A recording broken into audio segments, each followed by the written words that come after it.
ನಾನು ಈ ಶಾಲೆಗೆ 10 ಲಕ್ಷ ರೂಪಾಯಿ ಕೊಡ್ತೀನಿ. ಎಷ್ಟು? 10 ಲಕ್ಷ ರೂಪಾಯಿ ಕೊಡ್ತೀನಿ. ನಾಳೆಯಿಂದ ನೀವು ವರ್ಕ್ ಸ್ಟಾರ್ಟ್ ಮಾಡಿ 1 ರೂಮ್ ಕಟ್ಕೊಂತ 2 ರೂಮ್ ಕಟ್ಕೊಂತ ಶಾಲೆನ ರೆಡಿ ಮಾಡ್ಕೋ. ಈ ಪಂಚಾಯತಿಯಲ್ಲಿ ಇರ್ತಕ್ಕಂಥ ಗಣಸರಿಗೆ ಹೇಳ್ತಾ ಇದ್ದೀನಿ, ಮಗೋಲ್ ಆಡೋಕಾದ್ರು. ಈ ಪಂಚಾಯತಿಗೆ ಹೆಸರು ಬರಬೇಕು ಅಂತಂದ್ರೆ ಸ್ವಾರ್ಥ ರಾಜಕಾರಣ ಬಿಟ್ಟು ಫಸ್ಟ್ ಮೈದಾನ ಮಾಡ್ಕೊಡಿ. ಫಸ್ಟ್ ಏನ್ ಮಾಡ್ಕೊಡಿ? ಮೈದಾನ ಮಾಡ್ಕೊಡಿ. ಇವತ್ತು ವಿಧಾನಸೌಧದಲ್ಲಿ ಮಾತಾಡಿದೆ, ನನ್ನ ಶಾಲೆಗಳನ್ನ ಉಳಿಸ್ಕೊಡಿ, ನನ್ನ ಶಾಲೆಗಳನ್ನ ಉಳಿಸ್ಕೊಡಿ ಉಳಿಸ್ಕೊಡಿ ಉಳಿಸ್ಕೊಡಿ ಅಂದ್ಬಿಟ್ಟು. ಬಹುಶಃ ಸರ್ಕಾರಿ ಶಾಲೆಗಳನ್ನ ಉಳಿಸ್ಕೊಂಡು ನಮ್ಗೆ ಆಗ್ಲಿಲ್ಲ ಅಂತಂದ್ರೆ ನಾವು ಬದುಕೇನ್ ಪ್ರಯೋಜನ? ಎಲ್ಲ ಊರಿನ ಗ್ರಾಮಸ್ಥರು ಇವತ್ತು ನಮ್ಮ ಬಿ ಅವ್ರು ಫೋನ್ ಮಾಡಿ 26 ಮತ್ತು 25ನೇ ಸಾಲಿನ ಮಕ್ಕಳ ಒಂದು ಶಾಲೆ ದಾಖಲಾತಿ ಪ್ರಾರಂಭ ಕಾರ್ಯಕ್ರಮವನ್ನ ಸ್ಟಾರ್ಟ್ ಮಾಡ್ಬೇಕು ಸರ್, ನೀವು ಬರಲೇಬೇಕು ಅಂತ ಕೇಳಿದಾಗ ನೀವೇ ಮಾಡ್ಕೊಳ್ಳಿ ಅಂತಂದೆ. ಇಲ್ಲ ಸರ್ ಖಂಡಿತ ಬಂದು ಒಂದು ಕಡೆ ನೀವು ಸ್ಟಾರ್ಟ್ ಮಾಡಿ ಅಂತಂದಾಗ ಎಲ್ಲೋ ಒಂದು ಕಡೆ ಇಲ್ಲ ಅನ್ನೋಕ್ಕಾಗಲಿಲ್ಲ. ಇವತ್ತು ನನ್ನ ಮೈಸೂರಲ್ಲಿ ಸ್ವಲ್ಪ ಸೈಟ್ ರಿಜಿಸ್ಟ್ರಿ ಇತ್ತು, ಇವತ್ತು ಅದರಿಂದ ಬಿಟ್ಟು ಓಡ್ ಬಂದೆ. ಈ ಕಾರ್ಯಕ್ರಮ ಸ್ಟಾರ್ಟ್ ಮಾಡ್ಬೇಕಂತ ಬಿಟ್ಟು ಓಡ್ ಬಂದೆ.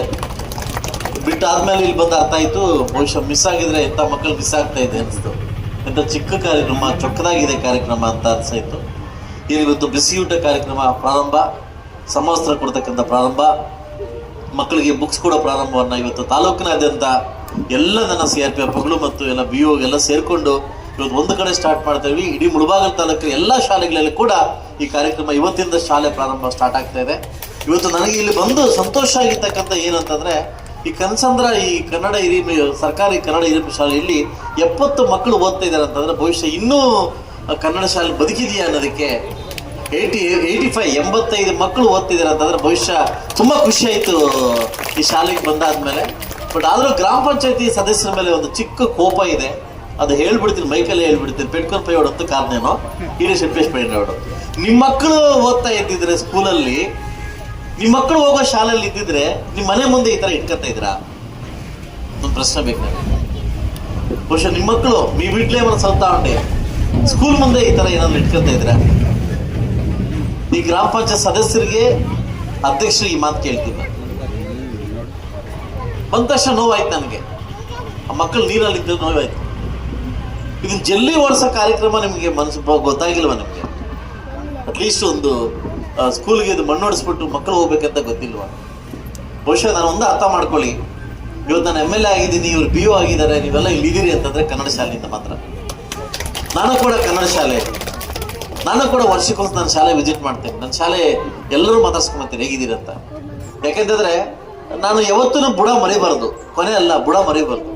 ಬುಡದಿಂದಾನೇ ಕೊನೆ ಬರೋದು, ಆಯ್ತಲ್ವ? ಬುಡ ಮರ್ತಿದೀವಿ ಅಂತಂದ್ರೆ ಅದು ನಮ್ಗೆ ಅರ್ಥ ಬರೋದಿಲ್ಲ. ಇವತ್ತು ಯಾರೋ ಮಗು ವರ್ಷ ಹೇಳ್ತಿದ್ದಲ್ಲ, ಇಲ್ಲಿಂದ ಸಬ್ ಇನ್ಸ್ಪೆಕ್ಟರ್ ಆಗಿದ್ದಾರೆ, ಇನ್ಸ್ಪೆಕ್ಟರ್ ಆಗಿದ್ದಾರೆ, ಅವರಾಗಿದ್ದಾರೆ, ಇವರಾಗಿದ್ದಾರೆ, ಅವ್ರಿಗೆ ಕಣ್ಣಿಲ್ವ? ಅವ್ರಿಗೆ ವರ್ಷಕ್ಕೊಂದ್ಸರಿ ಬಂದು ಸ್ಕೂಲ್ ಬಂದು ನಮ್ಮೂರು ಸ್ಕೂಲ್ ಅಂತ ಒಂದು ಕಾರ್ಯಕ್ರಮ ಮಾಡ್ತಕ್ಕಂಥ ಕಾರ್ಯಕ್ರಮ ಇಟ್ಕೊಳಕ್ ಆಗೋದು. ಯಾಕಂದ್ರೆ ಇದು ನಿಮ್ಮ ಮೂಲ, ಇದು ಇಲ್ಲಿಂದ ನಾವು ಸ್ಟಾರ್ಟ್ ಆಗಿದ್ದು ಮೂಲ ಇದು, ಆಯ್ತಲ್ಲ? ಅಲ್ಲಿ ಬಂದ ತಕ್ಷಣ ನೋಡಿದೆ ಆ ಗ್ರೀನರ್ ಎಲ್ಲ ಚೆನ್ನಾಗಿ ಇಟ್ಕೊಂಡಿದ್ದೀರಿ, ಒಳಗಡೆ ಎಲ್ಲ ಇಟ್ಕೊಂಡಿದ್ದೀರಿ. ಒಬ್ಬ ಶಾಲೆಗೆ ಏನ್ ಬೇಕೋ ಅವೆಲ್ಲ ಸೇರಿ ಖಂಡಿತವಾಗ್ಲೂ ಅದು ಮಾಡಬೇಕಾಗುತ್ತೆ. ನಮ್ಮ ಸ್ವಾರ್ಥ ರಾಜಕಾರಣ ಇವತ್ತು ಹುಟ್ಟಾಕೊಂಡು, ಸ್ವಾರ್ಥ ರಾಜಕಾರಣ ಯಾವತ್ತು ಸ್ವಾರ್ಥ ರಾಜಕಾರಣದ ನಾವು ಬದುಕಕ್ಕೆ ಹೋಗ್ತೀವಿ, ಇವತ್ತು ನಾವೆಲ್ಲ ಮೌಲ್ಯಗಳನ್ನು ಮರಿತೀವಿ, ಎಲ್ಲ ಮೌಲ್ಯಗಳು ಮರಿತೀವಿ. ನೀವು ಗೊತ್ತಿರ್ಬೋದು, ಕಮರ್ಷಿಯಲ್ಲೇ ನೀನು ಹೋಗಿ ಯಾವುದೋ ಒಂದು ಕಾಲೇಜಲ್ಲಿ ನನ್ನ ಮಗು ಅಡ್ಮಿಷನ್ ಕೇಳಿದ್ರು, ನನಗೆ ಮುಳಬಾಗಿಲಿಂದ ಫೋನ್ ಮಾಡಿದ್ರು. ಏನಂತಂದ್ರೆ ನನ್ನ ಮಗು 90% ತೆಗೆದಿದ್ದಾರೆ, ಕಟ್ ಆಫ್ 96% ಇದೆ ಅಂತ. 96% ಮಗು ಇವರೇ ಓದಿಸ್ಬೇಕಾ? ಯಾವ್ದೋ ಕಾಲೇಜ್ ಅಡ್ಮಿಷನ್ಗೆ ಕೇಳಿದ್ರು ನನಗೆ, ಕಟ್ ಆಫ್ ಒಂದು 96%, ನನ್ನ ಮಗು 94% ಇದು ಕೊಡ್ತಾ ಇದ್ದಾರೆ, ಸೀಟ್ ಕೊಡ್ತಾ ಇಲ್ಲ. ಅಂದ್ರೆ ಈ ಕಮರ್ಷಿಯಲ್ ಇರ್ತಕ್ಕಂಥ ಈ ಕಾಲೇಜುಗಳು, ಸ್ಕೂಲುಗಳು ಯಾರು ಒಳ್ಳೆಯವರೆಲ್ಲ ಚೆನ್ನಾಗಿ ಓದ್ತಾರೆ ಅವ್ರು ಮಾತ್ರ ಆಯ್ಕೆ ಮಾಡ್ಕೊತಾರೆ. ಯಾಕೆ ಹೇಳಿ? ಅವ್ರಿಗೆ ಬಡವ್ರ ಮಕ್ಕಳು ಓದ್ಸಕ್ಕೆ ತಾಕತ್ತಿಲ್ಲ, ಹೌದಾನೆ? ಅವ್ರು ಓದ್ಸಕ್ಕೆ ತಾಕತ್ತಿಲ್ಲ. ಇವತ್ತು ನಾನು ಇವತ್ತು ಒಂದು ಮಾತಾಡಕ್ಕೆ ಇಷ್ಟಪಡ್ತೀನಿ. ಯಾರು ಇವತ್ತು ಸರ್ಕಾರಿ ಶಾಲೆಗಳ ಮಕ್ಕಳು ಬರ್ತಾ ಇದ್ದಾರೆ, ಕಟ್ಟು ಕಡ ಬಡವ್ರ ಮಕ್ಕಳು ಇವತ್ತು ಶಾಲೆಗೆ ಬರ್ತಾವ್ರೆ.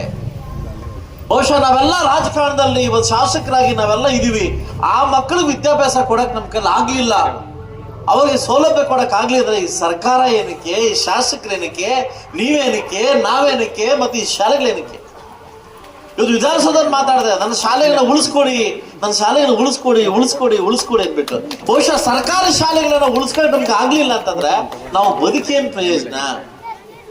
ಊರಿಗೊಂದು ಶಾಲೆ, ಊರಿಗೊಂದು ಆಸ್ಪತ್ರೆ, ಊರಿಗೊಂದು ಮೈದಾನ ಇಲ್ಲ ಅಂದ್ರೆ ನಾವ್ ಇಷ್ಟು ಇದ್ದೇನ್ ಪ್ರಯೋಜನ? నేను కట్టుకుంటాను పంచే, మీరు కట్టుకుంటారు పంచే, మీరు వేస్తారు ప్యాంటు, నేను వేస్తాను ಪ್ಯಾಂಟು. ಅಂದ್ರೂ ಮಗಲ್ಲೇಡ ಮೂಲ ಸೌಕರ್ಯಗಳ ಮೂಲ ಸೌಲಭ್ಯಗಳನ್ನ ಮಾಡಕ್ಕೆ ಅವ್ನಿಗೆ ಯೋಗ್ಯತೆ ಮೇಲೆ ರಾಜಕಾರಣ ಏನಕ್ಕೆ ಬೇಕು? ಈ ಶಾಸಕರು ಏನ್ ಬೇಕು? ಯಾವ ಉದ್ದೇಶದಿಂದ ಶಾಸಕರಾಗಿ ಬಂದಿದೀವಿ, ಯಾವ ಉದ್ದೇಶದಿಂದ ಈ ಪಟ್ಟ ತಗೊಂಡ್ಬಂದಿದ್ವಿ, ಅದನ್ನ ಮಾಡಕ್ ಆಗಿಲ್ಲ ಅಂತಂದ್ರೆ ಈ ಸ್ವಾರ್ಥ ರಾಜಕಾರಣಕ್ಕೆ ನಾವು ಬಲಿ ಕೊಡಬೇಕು. ಸ್ವಾರ್ಥ ರಾಜಕಾರಣ ಬಲಿ ಕೊಡ್ತಾ ಇದೀವಿ. ದಯವಿಟ್ಟು ಎಲ್ಲ ಇಲ್ಲಿರ್ತಕ್ಕಂಥ ಎಲ್ಲ ಶಾಲೆ ಯಾರು ಓದಿದಿರೋ ಸ್ಕೂಲ್ ಬಗ್ಗೆ ಗಮನ ಕೊಡಿ. ಇವತ್ತು ನಾನು ವಿಶ್ವನಾಥ್, ನಮ್ಮ ಕನಸಂದ್ರ ವಿಶ್ವನಾಥ್ಗೆ ಹೇಳ್ತಿದ್ದೀನಿ, ನಾನು ಈ ಶಾಲೆಗೆ 10 ಲಕ್ಷ ರೂಪಾಯಿ ಕೊಡ್ತೀನಿ. ಎಷ್ಟು? 10 ಲಕ್ಷ ರೂಪಾಯಿ ಕೊಡ್ತೀನಿ. ನಾಳೆಯಿಂದ ನೀವು ವರ್ಕ್ ಸ್ಟಾರ್ಟ್ ಮಾಡಿ 1 ರೂಮ್ ಕಟ್ಕೊಂತ 2 ರೂಮ್ ಕಟ್ಕೊಂತ ಶಾಲೆನ ರೆಡಿ ಮಾಡ್ಕೋ. ಈ ಪಂಚಾಯತಿಯಲ್ಲಿ ಇರ್ತಕ್ಕಂಥ ಗಣಸರಿಗೆ ಹೇಳ್ತಾ ಇದ್ದೀನಿ, ಮಗೋಲ್ ಆಡೋಕಾದ್ರು ಈ ಪಂಚಾಯತಿಗೆ ಹೆಸರು ಬರ್ಬೇಕು ಅಂತಂದ್ರೆ ಸ್ವಾರ್ಥ ರಾಜಕಾರಣ ಬಿಟ್ಟು ಫಸ್ಟ್ ಮೈದಾನ ಮಾಡ್ಕೊಡಿ. ಫಸ್ಟ್ ಏನ್ ಮಾಡ್ಕೊಡಿ? ಮೈದಾನ ಮಾಡ್ಕೊಡಿ. ನಿಮ್ ಪಂಚಾಯತಿ ಬಾಡಿ ಚೆನ್ನಾಗಿರುವೆ ಉಪಾಧ್ಯಕ್ಷ ವೀಕ್ಷಕ ನನಗೆ 7 ರಾಜಕೀಯ ಕಾಡು ಈಡಿಸಿ ರಾಜಕೀಯ ಎಲ್ಲಿ ಮಾಡ್ತಾ ಅಭಿವೃದ್ಧಿ ಇದೆ? ಗುತ್ತಲ ಅಭಿವೃದ್ಧಿ, ಗುತ್ತಲ ಅಭಿವೃದ್ಧಿ. ಅವ್ರು ಯಾವ ಪಿಡಿಒ ಬಂದಿಲ್ಲ ಇವತ್ತು, ಪಿಡಿಒ ಬಂದಿಲ್ಲ. ಪಿಡಿಒ ಬಂದ್ರೆ ನಮ್ಮ ಸನ್ಮಾನ ಮಾಡ್ತಿದ್ದೆ. ಅವನು ಪಿಡಿಒ ಬಂದಿದ್ರೆ ಅದಲ್ವಾ? ಪಿಡಿಒ ಬಂದು ಸನ್ಮಾನ ಮಾಡ್ತಿದ್ದೆ, ಅತಿ ಸನ್ಮಾನ ಮಾಡ್ತಿದ್ದೆ. ಇವತ್ತು ನಿನಗೂ ಜೋಗಲ್ ಕಾಸ್ಟ್, ನಿನಗೂ ಅಧಿಕಾರ ಕೊಟ್ಟರು ರಮೇಶ್, ನನಗೂ ಅಧಿಕಾರ ಕೊಟ್ಟವ್ರೆ, ಆತ್ಮಗೂ ಅಧಿಕಾರ ಕೊಟ್ಟ, ಎಲ್ರಿಗೂ ಅಧಿಕಾರ ಕೊಟ್ಟವ್ರೆ. ನೀನು ಸತ್ತೋಗ್ತೀಯ, ನಾನು ಸತ್ತೋಗ್ತೀನಿ. ಹೌದಾ? ನಾವು ಕಿಸ್ತಿದ್ದೇನು? ನೀನು ಪಯ್ಯಕ್ಕಿನ್ನ ಬಂದ್ರೆ ನೀನು ಏನೇನು ಕಿಸ್ತಿದ್ದು? ನಿಮ್ ಪಂಚಾಯತಿ ಚೆನ್ನಾಗಿ ಇಟ್ಕೊಳ್ಳಿ. ಇಸ್ಪೆಟ್ ರಾಜಕೀಯ ಇಸ್ಪೆಟ್ನ ಮುಗಿಸ ఓట్లే అన్నా గెలిచిన అయిపోయినావు. నీకు అధికారం ఇచ్చిన, నాకు అధికారం ఇచ్చినాను. దాన్ని ఏమన్నా చేద్దాం. దాంట్లో ఇప్పుడు రాజకీయం చేసుకొని వాడు కాంగ్రెస్ అంట, వీడు జేడీఎస్ అంట, ఈ బిడ్లు బలిచుకొని ఎంత చేయదండ. మనంతా చేయదొద్దు. ఇంక్లూడ్ దేನು ಸೇರ್ಕೊಂಡು చెప్తాను నేను. ದಯವಿಟ್ಟು ನಿಮ್ಮ ಪಂಚಾಯತಿಗೆ ಒಳ್ಳೆ ಹೆಸರು ಬರ್ಬೇಕಂತಂದ್ರೆ, MNF ಪಂಚಾಯತಿಗೆ ಒಳ್ಳೆ ಹೆಸರು ಬರಬೇಕಂದ್ರೆ ಸರ್ಕಾರಿ ಶಾಲೆಗಳನ್ನ ಉಳಿಸಿ, ಸರ್ಕಾರ ಶಾಲೆಗಳನ್ನ ಉಳಿಸಿ. ಅರ್ಥ ನಿಮ್ಗೆ? ಸೊ ದಯವಿಟ್ಟು 85 ಜನ ಮಕ್ಕಳಿದ್ದಾರೆ. ಇಲ್ಲಿಂದ ಬಿಸಿ ಊಟ ಕೊಡ್ತಾ ಇದೀವಿ, ಸಮವಸ್ತ್ರ ಕೊಡ್ತಾ ಇದೀವಿ, ಒಳ್ಳೆ ಬಟ್ಟೆ ಕೊಡ್ತಾ ಇದೀವಿ. ನಿಮ್ಮ ಪಂಚಾಯತಿ ಕಡೆಯಿಂದ ಒಳ್ಳೆ ಬಿಲ್ಡಿಂಗ್ ಮತ್ತು ಮೈದಾನ ಕೊಟ್ರೆ ನನ್ನ ಪ್ರಾದೇಶಿಕ ಅಭಿವೃದ್ಧಿ ನಾಳೆ ನಿಮ್ಗೆ ಲೆಟರ್ ಕೊಡ್ತೀನಿ, ಬಿಲ್ಡಿಂಗ್ ಕಟ್ಟು. ಅದಲ್ವಾ? ನಿಮ್ ಪಂಚಾಯತಿಯಿಂದ ನಾಳೆ ಕೂತ್ಕೊಂಡು ಪಂಚಾಯತಿ ಎಲ್ಲ ಮೀಟಿಂಗ್ ಮಾಡಿ ಫಸ್ಟ್ ಅದನ್ನ ಮೈದಾನನ ರೆಡಿ ಮಾಡ್ಕೊಳ್ಳೋ ಜವಾಬ್ದಾರಿ ನಿಮ್ದು. ಮೈದಾನ ರೆಡಿ ಮಾಡ್ಕೊಳ್ಳೋ ಜವಾಬ್ದಾರಿ ನಿಮ್ದು. ಇಂಥ ಕಾರ್ಯಕ್ರಮವನ್ನ ನಾನು ಖಂಡಿತ ನಾನು BOರಿಗೆ ಹೇಳಿದೆ, ನಾನು ತುಂಬಾ ಕೆಲಸ ಇದೆ, ನೀವು ಸರಿಪಡಿಸ್ಕೊಳ್ಳಿ, ಮಾಡ್ಕೊಳ್ಳಿ ಅಂತಂದೆ. ಬಹುಶಃ ನಾನೆಲ್ಲ ಒಂದು ಹೇಳದಂತ ಎಲ್ಲ ನಮ್ಮ BOರು ಬಂದು ಹೇಳಿದೆ, ವಿದ್ಯಾವಂತರು, ಪ್ರಜ್ಞಾವಂತರು, ಮೌಲ್ಯಗಳು ಗೊತ್ತಿರ್ತಕ್ಕಂಥ ವ್ಯಕ್ತಿ. ಬಹುಶಃ ನಿಮ್ಮನ್ನ ಬಿಟ್ಟು ಇಲ್ಲಿಂದ ಹೋದ್ಮೇಲೆ ನಿಮ್ಮ ಮೌಲ್ಯಗಳಿಲ್ಲ ಕೆಲಸ ಆಗ್ಬೇಕು, ಮೌಲ್ಯಗಳು ಕೆಲಸ ಆಗ್ಬೇಕು. ಸರ್ ನಾನು ಒಂದು ಮಾತು ಹೇಳ್ತೀನಿ ಸರ್, ನಾವ್ ಇರ್ತಕ್ಕಂಥ ಎಲ್ಲಾ ಜನ ಹೋಗ್ಬಿಡ್ತೀವಿ ಸರ್ ಇಲ್ಲಿಂದ. ಬಟ್ ನಾವು ಬಿಟ್ಟೋಗೋದು ಮೌಲ್ಯಗಳಿದಾವಲ್ಲ, ಮೌಲ್ಯಗಳು, ನಮ್ಮ ವ್ಯಕ್ತಿತ್ವ ಇದೆಯಲ್ಲ, ಅದು ಕೆಲಸ ಮಾಡ್ಬೇಕು ಸರ್. ಇಂಥ ಚಿನ್ನದ ಮಕ್ಕಳು ಎಷ್ಟು ಸೊಗಸಾಗಿದೆ ಸ್ಕೂಲು. ದಯವಿಟ್ಟು ಈ ಕನಸಂದ್ರ ಸ್ಕೂಲನ್ನು ಉಳಿಸ್ಕೊಳ್ಳಿ.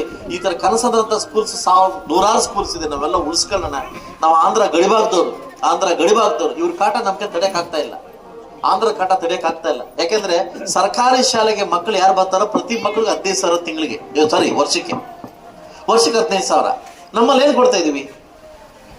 ಒಂದು ಮೊಟ್ಟೆ ಬಿಟ್ರೆ ಏನ್ ಕೊಡ್ತಾ ಇದೀವಿ? ನಾವೇನು ಕೊಡ್ತಾ ಇಲ್ಲ.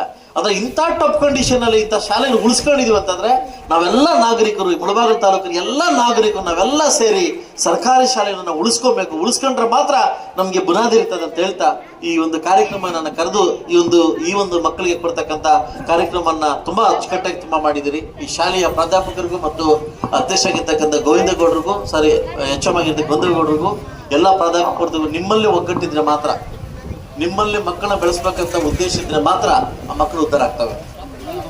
ಅಲ್ಲ, ಸ್ಟಾಪ್ ಎಲ್ಲ ಆರಾಮಾಗಿರಿ. ನಮ್ಮ ಮಕ್ಕಳು ಮಾತ್ರ ಗೌರ್ಮೆಂಟ್ ಶಾಲೆ ಕಳ್ಸೋದ್ ಬೇಡ, ಓಕೆನಾ? ಎಲ್ಲಿ ಸರ್ಕಾರ ಕಾನೂನು ತರ್ತಾರೋ, ಎಲ್ಲಿ ಸರ್ಕಾರ ಒಂದು ಕಾನೂನು ತರಬೇಕು, ಏನ್ ತರಬೇಕು ಅಂತಂದ್ರೆ ಯಾರ ಮಕ್ಕಳು ಟೀಚರ್ ಮಕ್ಕಳು ಅದೇ ಸ್ಕೂಲ್ ಬರ್ಬೇಕಂತ ಯಾವಾಗ ಬರುತ್ತೋ ಆ ಸ್ಕೂಲ್ ತುಂಬಾ ಉದ್ಧಾರ ಆಗ್ತದೆ. ಅದಲ್ವಾ? ಅದು ತುಂಬಾ ಉದ್ಧಾರ ಆಗ್ತದೆ.